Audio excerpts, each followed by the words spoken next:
Assalamualaikum warahmatullahi wabarakatuh. A'udzubillahi minasyaitonirrajim. Bismillahirrahmanirrahim. Kita di video ini tidak membahas masalah definisi istilah ya. Istilah apapun ya. Tidak kita bahas. Kenapa demikian? Ya intinya tidak akan cukup ya, tidak akan cukup satu video gitu. Di mana letak tidak cukupnya? Karena begini, untuk membahas sebuah istilah atau definisi sebuah istilah, kita harus memahami atau mengenal atau mengetahui apa-apa saja sih yang dicakup oleh istilah tersebut. Apa-apa saja sih yang menjadi ruang lingkup istilah tersebut. Atribut-atribut makna apa saja sih yang dilekatkan kepada istilah tersebut. Apa-apa saja sih yang menjadi spektrum istilah tersebut. Jadi perbincangan masalah ruang lingkupnya gitu loh. Dan itu harus bulat, harus utuh gitu, tidak kurang tidak lebih. Karena nanti kalau ada penambahan bidang lain, dia menjadi bukan konteks tentang istilah tersebut, jadi lain maknanya gitu. Contoh misalnya kita membahas yang sederhana ya, misalnya membahas istilah rumah makan ya, rumah makan. Rumah makan itu sebuah istilah, walaupun itu bentuk kata majemuk, itu tetap saja istilah ya. Nah, kita untuk mengetahui makna rumah makan, kita harus tahu ruang lingkupnya, apa-apa saja yang ada di dalamnya gitu. Atribut-atribut apa saja yang melekat pada rumah makan itu. Apa-apa saja yang menjadi spektrum di dalamnya gitu loh, menjadi spektrum. Contohnya misalnya ada garpu, ada sendok, ada piring, ada meja, ada kursi, ada pelayan, ada jenis-jenis makanan apa saja.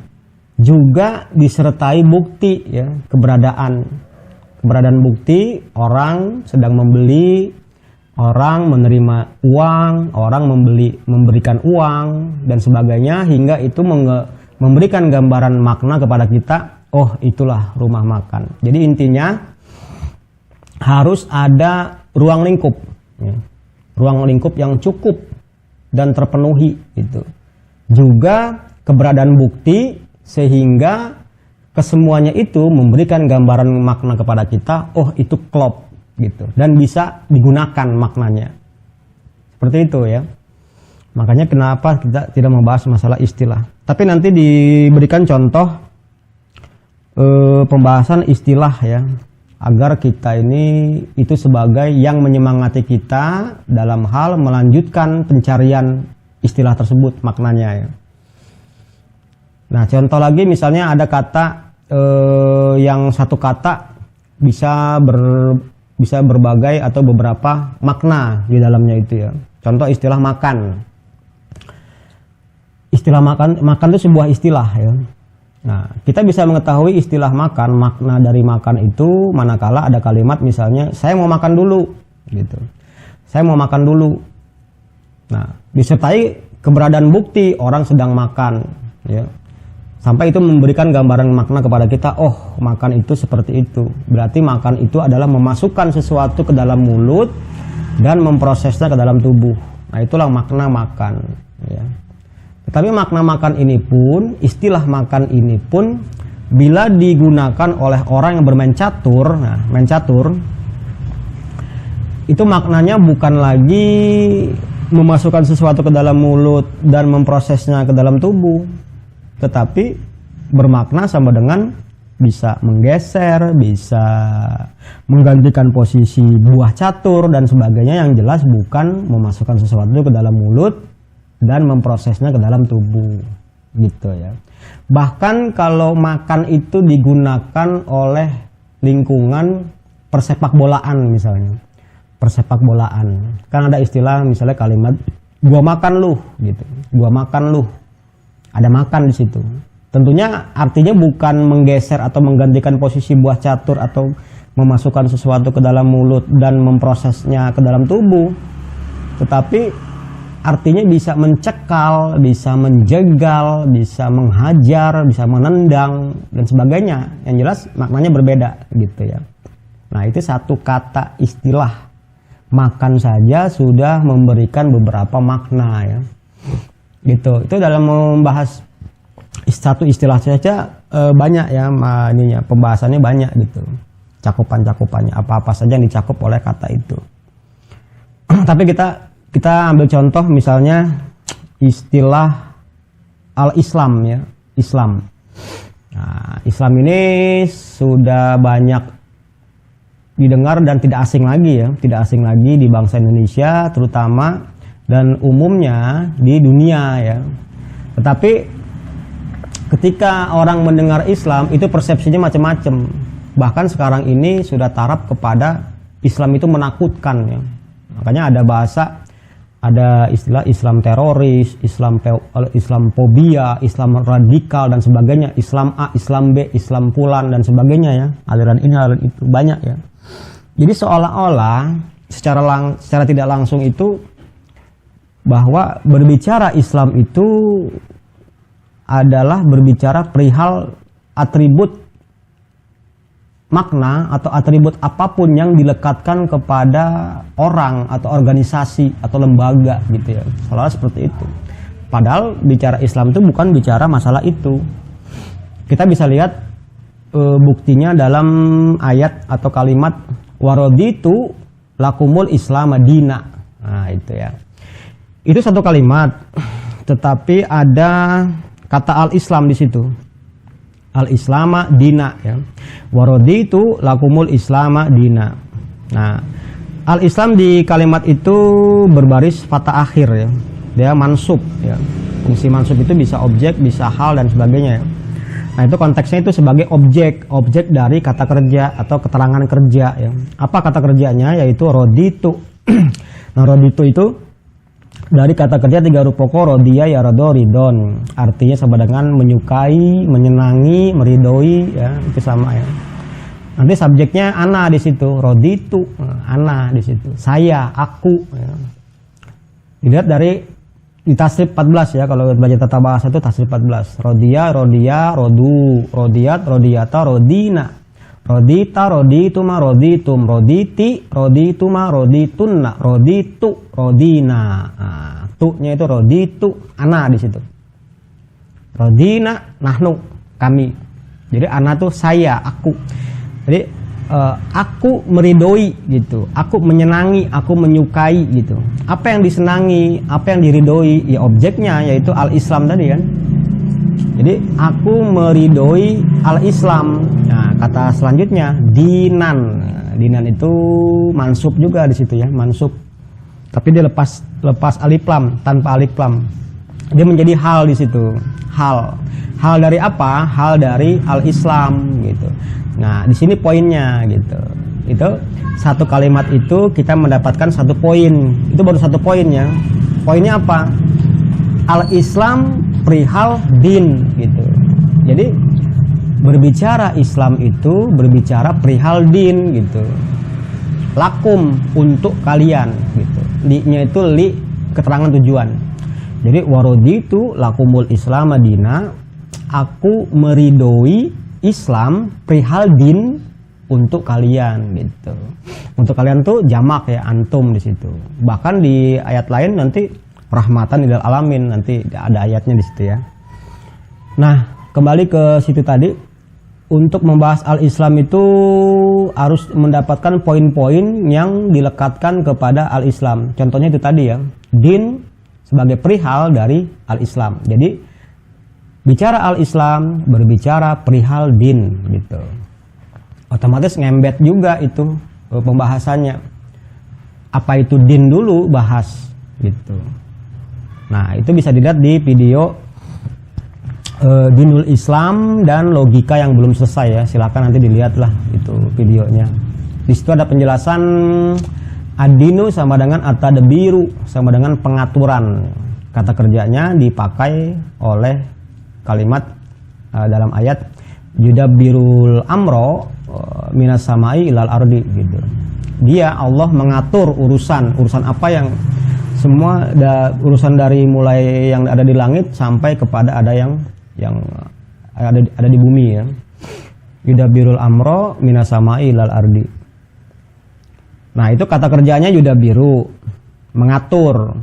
Kata bendanya tadbirun, pengaturan gitu. Jadi ad-dinu, din sama dengan at-tadbiru, pengaturan. Nah, sinonimnya kata kerja Persamaan maknanya itu sama dengan penataan ya, atau pengaturan. Nanti dilihatlah di video itu ya, di Nur Islam, dan logika yang belum selesai. Jadi din sama dengan pengaturan. Di sini mau kita kita mau cari relevansi dengan ayat lainnya ya. Jadi din itu dalam kalimat itu sendiri. Din itu kan dibawa oleh Rasul. Dari mana kita bisa tahu kalau din itu dibawa oleh Rasul? Dari ayat misalnya huwallazi arsala rasulahu bil huda wa dinil haqq liyudhhirahu 'ala dini kullihi wa kafa billahi syahidan ya. Dialah Allah yang mengutus rasulnya bil huda. Nah, di situ bukan bil Quran, tapi fungsi Al-Qur'annya langsung disebut di situ. Bukan bil Qur'annya, tapi langsung disebut fungsinya bil huda, pedoman, petunjuk ya, dengan pedoman. Nah, wa dinil haq. Nah, dinil haq itu ada dalam pedoman gitu. Ada pada pedoman. Jadi dinil haq ada pada pedoman. Pedoman kan itu bil huda gitu, dengan huda yang diutus Rasul rasulahu dengan pedoman. Jadi Rasul itulah salah satu fungsi Rasul ya. Dia membawa pedoman yang berisi dinul haq gitu. Itu salah satu fungsi Rasul. Dapat lagi poin kan? Poin salah satu fungsi Rasul gitu. Ini untuk melengkapi kajian tentang al-Islam itu tadi ya. Dimana di kalimat waruditul lakumul Islam Madinah itu kan dinnya kan sendiri. Di kalimat huwaladzi arsala rasulahu bil huda wa dinil haq tuh ada atribut makna lagi yang dilekatkan kepada din ya, yaitu al-haq. Jadi tambah kuat lagi maknanya din itu ya. Makna din tambah kuat lagi di situ. Gitu. Tambah khusus, tambah kuat gitu ya. Nah, itu ada pada pedoman dibawa oleh Rasul gitu. Jadi nanti kalau dibahas Rasul lagi panjang lagi. Misalnya fungsi Rasul yang lain misalnya wa ma arsalnaka illa rahmatan lil alamin. Itu fungsi Rasul juga itu gitu. Tidaklah kami mengutusmu, munya itu ke Muhammad ya, Nabi Muhammad sallallahu alaihi wasallam. Wa ma arsalnaka illa rahmatan. Nah, itu mansub lagi di situ. Mansub patah akhir ya, tanwin. Jadi perihal lagi di situ, perihalnya. Jadi diutusnya Rasul itu perihal rahmat gitu. Rahmat itu dari rohima yarhamu rahmatan, bentuk masdar dia. Artinya kata kerjanya menyayangi. Jadi kalau kata bendanya kasih sayang gitu. Wa ma arsalnaka ila rahmatan. Kasih sayang untuk siapa? Untuk lil alamin, untuk semesta alam, semesta kehidupan, kenyataan hidup ini semuanya gitu, seluruh alam semesta gitu ya. Jadi di sini kelihatan Rasul diutus oleh kami itu perihal rahmatan. Yang huwaladzi arsala rasulahu itu yang dibawa adalah al-huda gitu. Al-huda itu di dalamnya ada dinul haq gitu. Sedangkan din di ayat itu sebagai perihal dari al-Islam gitu. Jadi perihal al-Islam adalah din. Din itu yang dimaksud adalah dinul haq gitu. Dinul haq itu ada pada pedoman. Pedoman itu dibawa oleh Rasul. Rasul bawa pedoman, diutus perihal rahmat gitu. Jadi pedoman yang berisi din itu tadi itu dicakup oleh rahmat, perihal rahmat gitu, kasih sayang. Lil alamin, li-nya itu li keterangan tujuan. Nah itu ya contoh relevansi, kait mengait gitu. Jadi ayat-ayat Quran ini relevan gitu, saling kait mengait gitu loh. Itu tadi kan. Islam perihal din. Din yang dimaksud din itu adalah dinil haq, ya kan? Dinil haq ada pada pedoman. Pedoman dibawa oleh Rasul. Rasul bawa pedoman perihal rahmat lil alamin. Relevan kan? Gitu. Jadi ini contoh beberapa ayat saja sudah mendapatkan banyak poinnya. Dengan satu syarat, kita harus memahami fungsi-fungsi kata, tanda-tanda harokat segala macam itu fungsinya apa gitu. Makanya mutlak belajar harus belajar tata bahasa Al-Quran. Agar apa? Agar mengetahui fungsi-fungsi gitu. Fungsi-fungsi kata, fungsi kalimat, fungsi lain-lain bentuk kata dan sebagainya gitu. Harokat, semua harus tahu fungsinya biar kita bisa melihat relevansi ayat-ayatnya gitu. Tentunya ada teorinya kan, teori bentuk kata, teori bentuk kalimat ya. Itu tata bahasa itu mutlak harus dipelajari, harus dipahami itu. Kalau tidak itu nggak bakal ketemu, tidak akan ketemu yang namanya relevansi ayat gitu ya. Dan itu pun harus ditopang juga dengan teori maknanya gitu. Nah, itu contoh ya, contoh relevansi antar ayatnya gitu loh. Jadi kembali ke masalah al-Islam tadi. Kalau mau bicara masalah al-Islam itu harus berbicara perihal din. Perihal din. Din itu, din yang dimaksud adalah dinul haq, yang ada pada pedoman yang dibawa oleh Rasul. Yang Rasul bawa pedoman yang berisi din tadi itu perihalnya perihal rahmat lil alamin. Jadi jauh kalau cuman membahas masalah atribut apapun yang dilekatkan kepada orang gitu. Jauh gitu. Itu baru beberapa ayatnya sudah kelihatan perbedaannya jauh ya. Saya rasa itu ya. Itu sebagai arahan aja ya, sebagai arahan yang mudah-mudahan bisa menyemangati kita untuk melanjutkan pencarian tentang al-Islam. Itu contoh tadi ya. Itu caranya seperti itu. Tapi intinya mutlaknya harus tidak ada tawar-menawar, harus memahami tata bahasa Al-Quran gitu. Saya rasa itu ya yang bisa disampaikan, mudah-mudahan bermanfaat, dan yang paling penting mudah-mudahan bisa menjadi yang menyemangati kita dalam hal mencari gitu, atau mendapatkan gambaran makna baik dari ruang lingkup dan bukti keberadaan buktinya, dalam hal ini sunnah Rasul tentunya ya, sehingga itu bisa dikatakan klop gitu, klop dan bisa dipakai makna itu ya. Kita akhiri ya. Assalamualaikum warahmatullahi wabarakatuh.